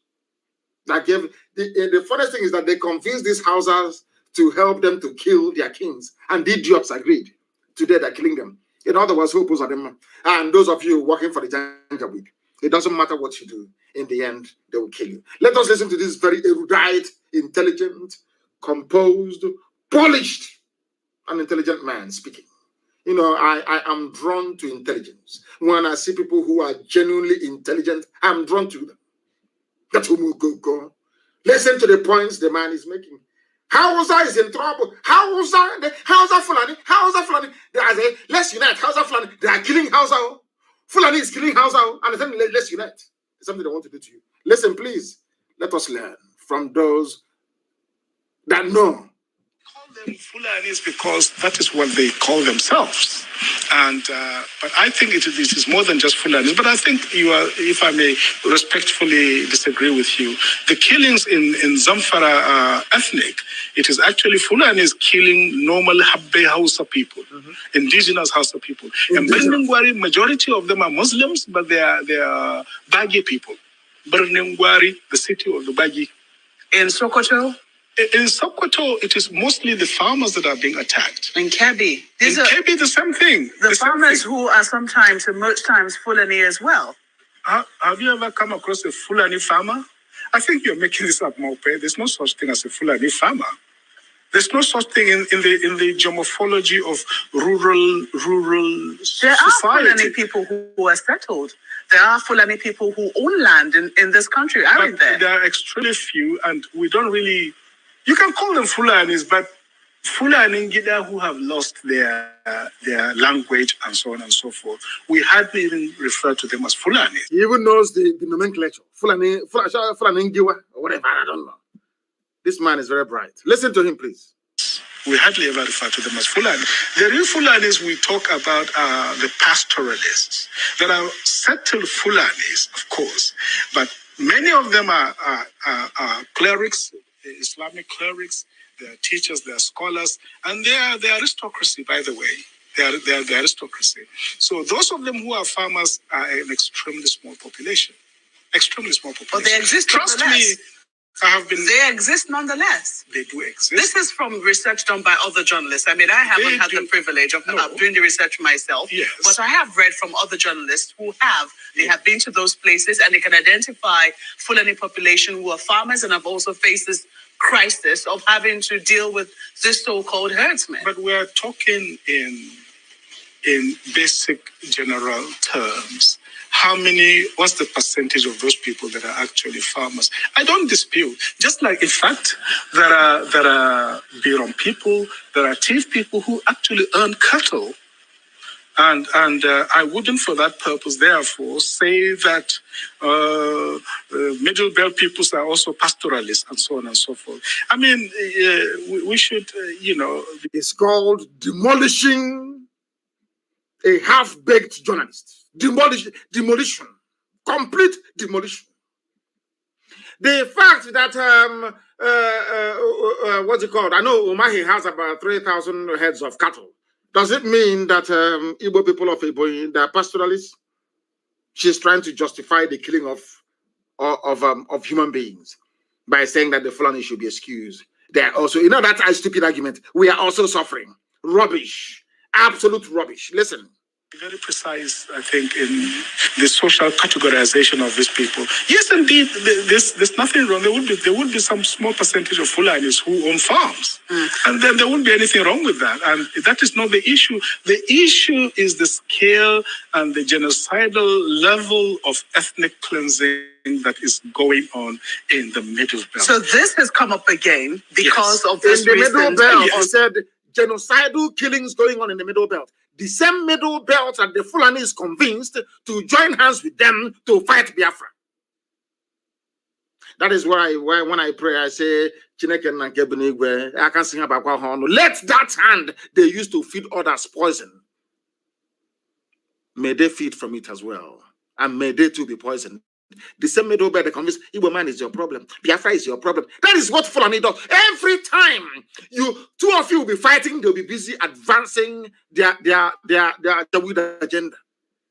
Are you hearing it now? The Hausa gave them land, accommodated them. Today, Hausa people are being killed. During the war, they said to Middle Belt, Igbo man is your problem. Whenever you see them, kill them. They helped these people from the Middle Belt. They helped to kill Igbo people. Today, they themselves are being killed. What goes around, as they say. Listen. It was saying, absolutely. Which some people say tends to come up every electoral cycle. The moment we're getting closer to the elections, we hear calls for restructuring and we begin to get much louder. We also seem to see some violence on the increase. Do you think they're connected? No, they're not connected. You see, Maokwe, the call for restructuring has been going on for a long time. And I can tell you, in all sincerity, that I myself was quite skeptical about it at the very beginning. He was a skeptic. Some of us are real Nigerian patriots. We love Fulanis. We love Muslims. They are our people. We have no issue with that. The issue we have is with this ethnic cleansing that is going on. All men and women of conscience must reject it. We must draw a red line beyond which we will not longer accept it. And this nonsense has got to stop now. We reject it in total. And the call for restructuring is just right, because if this thing is going on with such a warped federal structure that we have, then it is better to have a proper federal system so that all the ethnic so-called minorities, and the Middle Belt are not minorities, because we've done some statistics, they're up to 40 million people. They're one of the largest groups in this country, as a group. Let these people have the right to choose through a referendum which region they want to belong to. Did you hear that? Why I said, if you are in IPOB, you must pat yourself on the back. You are formidable. He used the word referendum. So the Middle Belt, what they're angling for now is a referendum to determine if they want to be with the Fulani-controlled Janjaweed Core North, by which I mean the Sharia North or not. Who brought referendum into the debate? Political debate and discourse in the zoo. It is IPOB. Are you listening to it? That is a point I want to make reference to. And you must be very patient and listen to it. You must be patient and listen to what is happening, because this Fulani journalist or Fulanized journalist, you opened her mouth to say what I've always wanted them to say. Basically, she hanged herself. Listen carefully. So people that want to come together, that believe in the secular order of the state, that believe in humanity, that believe in social justice, can come together. Those who want to introduce the Wahhabi ideology from Saudi Arabia are free to do so, chopping people's heads and chopping their arms. That should be their goddamn business. But people who want to live in a civilized community should be free to come together in their own region under their own government. It's and very their own interesting laws. you use the word civilized. And some people will say they take exception to that because for them, Sharia is civilization and they don't see anything wrong with it. Some countries have practiced it successfully. I've told of Wahhabi ideology from Saudi Arabia. That is barbaric and totally... With due respect, it is, they're allowed to choose whatever. It is very barbaric. They have no rights with women. But you cannot condemn what they have chosen. It is. You cannot condemn what they have chosen. Are you listening? This woman is saying you cannot condemn what they have chosen. Why don't you allow us as well to choose if we want to live that way or not? She's from Channels Television. That's how they hang themselves. And she's an intellectual. Do you see the way they behave? Do you see the way they are? They know that referendum is the way to go. If the Fulani can choose to behave, to live with Wahhabi tendencies, that is their business. Also, allow me to live in the land of Biafra the way I want to live. And they're saying no. That is why you have Fulani in your bushes. That's why you have the Janjaweed in your forest. They're raping your mothers, abducting your sisters, killing your grandparents. And there is nothing you can do about it because you are in one damnable zoological republic. The more you call yourself a Nigerian, the more you're setting up yourself for destruction. If in doubt, go and ask the Habe Hausas. They are being killed today. If you're in doubt, go and ask those in the Middle Belt, the Wadi people that are being killed today. Why? Because they allowed them to come in. So, all of you like Hope Uzadimma. Hope Uzadimma. Okay, we shall see. We shall see. That is why Sheikh Gumi can come out to brazenly and shamelessly justify the killing and raping of women and children by his own people, the bandit sheikh. Have you seen the video of those, I call them fools in the army, Christian fools in the army praying in Sambisa forest? The same Sheikh Gumi that they are fighting for. They're in Sambisa, they are Christians from the south and Middle Belt fighting a war to keep Sheikh Gumi safe with his family. The same Sheikh Gumi turned around and said that and told bandits who are killing people and kidnapping school children, oh, don't worry, those killing you are Christians in the army. One Nigeria. Nobody has arrested him. The man you heard his voice a few minutes ago, Mai Lafia, they invited him to come to DSS for questioning. Sheikh Gumi opened, he's a Nigerian, no? For he is a revered, the learned sheikh. People are so daft because a Yoruba newspaper said you should call him, he's revered. That's why you're calling him revered sheikh. He said that those killing them are Christians and soldiers from the south. A sheikh in the zoo, negotiating for money so when they give money to these bandits, he will share with them. And he's a one Nigerian. He's an intellectual, so to speak. Because I call him a learned sheikh. A black man doing sheikh in Africa. Not in Saudi Arabia, not in the UAE, not in the Arabian Peninsula. He's doing sheikh in Uguzo or in Kotangora. Mad people everywhere. Ndiara, Jupiter Benine. Sheikh Abubakar Mahmoud Gumi is angry that Nigerian soldiers of Christian, should I say, of Christian lineage, so to speak, or leaning, are killing bandits. Or killing Boko Haram, not bandits. Nobody can touch bandits. He's not happy about it. Same as the late dead Buhari. And you are in one country with them. These are your fellow Nigerians. All of you Nigerian animals, these are your fellow Nigerians, yeah? My fellow Nigerians, you have seen them. bandits should be pampered. Oh my goodness. My goodness. They messed you people up, didn't they? The North got together with Britain. They constructed a document that handed power in perpetuity to the Fulani. And that's it. All the Hausas get from it is by an appendage to attach their name to Fulani. The only thing they gain is answering in the past to Hausa Fulani. They are suffering today. They're killing them too. And we have reason enough to say enough is enough. And they're saying no to it. And that is why they have failed and will continue to fail. Even today, do you know Bagi people in Abuja, that was that own Abuja? When we said to them that the army is helping the terrorists to take over people's land, some of you did not listen. Don't push us to violence for those who are complaining. If you are not violent, I'm saying in the word so the world can hear me. If you are not violent, Fulani terrorists will use violence to rape your mother, cut up your father, abduct your sisters, and take over your land. If you call self-defense violence, that is your business. That is your very limited and idiotic understanding of what it's all about. They have come. This is not Biafran, so these are baggy people from Abuja. They call Gwari. Don't push us to violence. Federal Capital Territory communities won Nigerian army over land. Nigerian army will come, use their uniform, use the equipment they got from Britain, from USA, from Germany, meant to fight Boko Haram, to be grabbing land for terrorists. Nigerian army. That's what they want to do in Olu.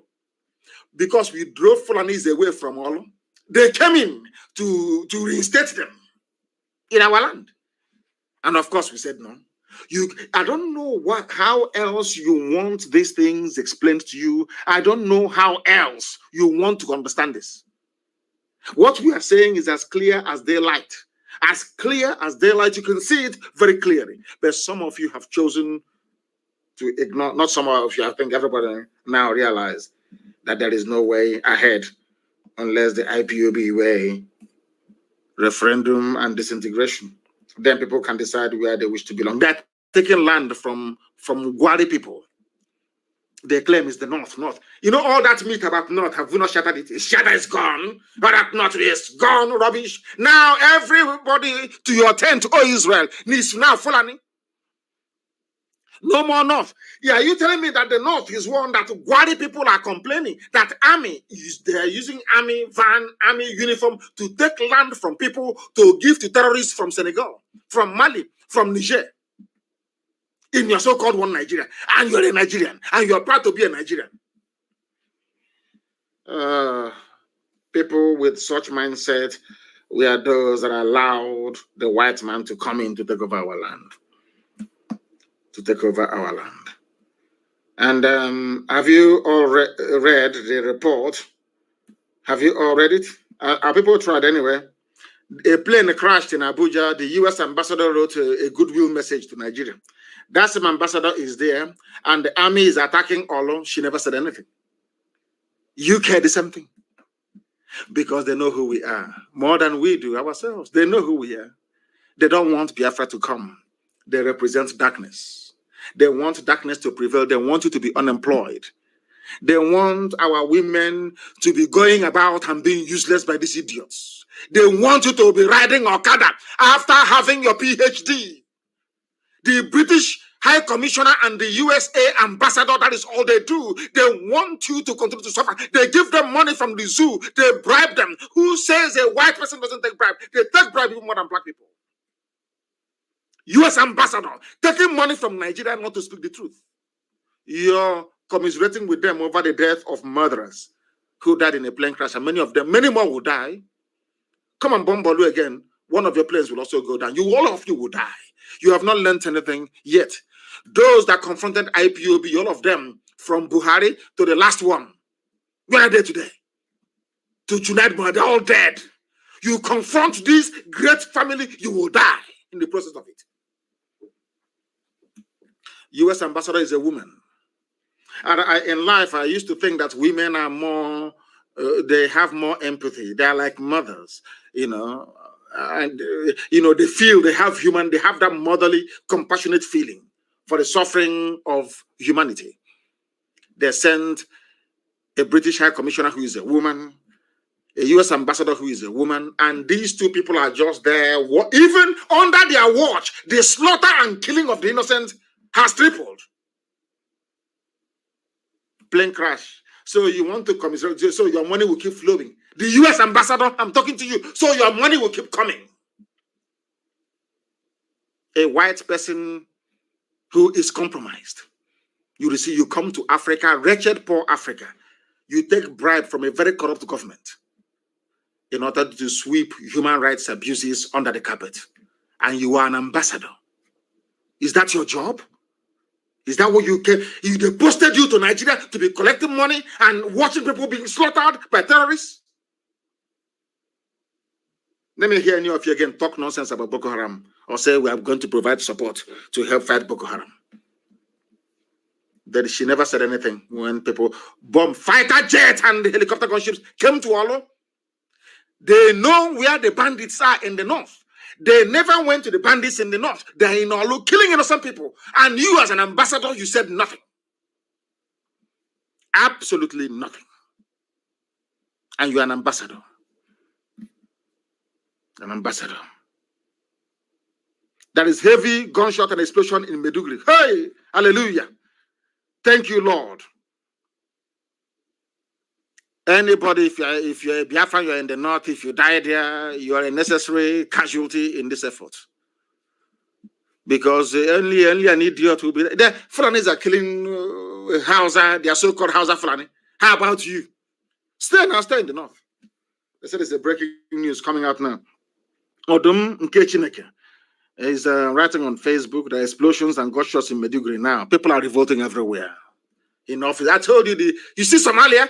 So some of you will be begging for visa to go to Somalia. You beg for visa. And so Somalia will say no. That's how evil, that's how bad Nigeria will become. How many years ago did I warn you? You thought it's a joke. People don't know what. I told you, if you know what is good for you, just quietly give me Biafra, let me go. If you keep saying no, God, the God I serve will destroy all of you, will be destroyed, all of you. Is it not happening before your eyes? Mad people everywhere. Olu raid. Army confirms airstrikes. Arrest 20 IPOB members. They just go to houses and they pick up people. They say, no IPOB family member was arrested. There is something evil. There is something satanic about a black person. You just see somebody walking on the street, as they did in Aba today. You just start doing from jumping them and arresting them for no reason. Because you were humiliated. I thought you said you had raided their camp and they gave money to them. Brown envelope journalism in the zoo, no investigation. They wrote their usual junk. Army said that, where is the army in the bush? Let army go and take pictures inside the bush in Olo. Let them go and do a video inside the bush. The place they claim they have retaken from ESN. Go and do video from that place. Let us see you. You go there, they will pick your flesh in pieces and put it in a bag. Liars and deceivers. The army came out today to confirm that they carried out airstrikes in Olo. Army confirms airstrikes in Olo. But BBC, people think that it is, I wake up one day and I hate somebody. No. You have to be a child of Lucifer. But some of you are black, so you don't reason very well. So I will forgive some of you. Some of you that still follow BBC, I forgive you out of your ignorance and your stupidity. BBC was instituted to make you amenable to this wave of Fulani conquest coming your way. BBC can never serve you. BBC can never serve you, not in 1 trillion years. Never, ever, ever. It can never, ever happen. They hate you with a passion. They despise you. They don't like Biafra. The reason why they do not like Biafra is because they know that Biafra is the light of the world. That is the reason why they did everything possible to cover their murderous tracks after the war. They know what they are doing. BBC is not a news organization. It is a propaganda machinery that serves neo-colonialist interest, or should I say neo-colonial interest in Igbo land. Their job is to prepare you for the rape of your daughters and your mothers. They are evil. BBC claimed that they are objective and credible news outlet. People on the ground, we circulated videos everywhere of the army shooting from a helicopter gunship. In Orlo, somebody was speaking Igbo, saying, look how they have come, look at them shooting. Children were crying. A news organization of the size and stature of BBC came out to say that nothing like that ever happened. Let us say it was a mistake. Why have they not retracted this very lie until today? Now the army came out to say we struck in Orlo. And tomorrow now some of you will go to BBC. Oh dear me. And on that note, of course, we have come to the end of this, I believe, electrifying lecture today. As I said to you, every 2 days we'll be live on air, unless there is an intervening circumstance that may prevent that from happening. But as always, for those who do not know, we have nothing else except Biafra. This pursuit of freedom. That is why to us, in this very noble family, the greatest family on the face of this very IPOB that changed the brain of 200 million people. Biafra to us is a religion. Biafra is, therefore, our religion. Here on radio, Biafra is where we worship because Elohim is our God. From me, from here, it is good evening.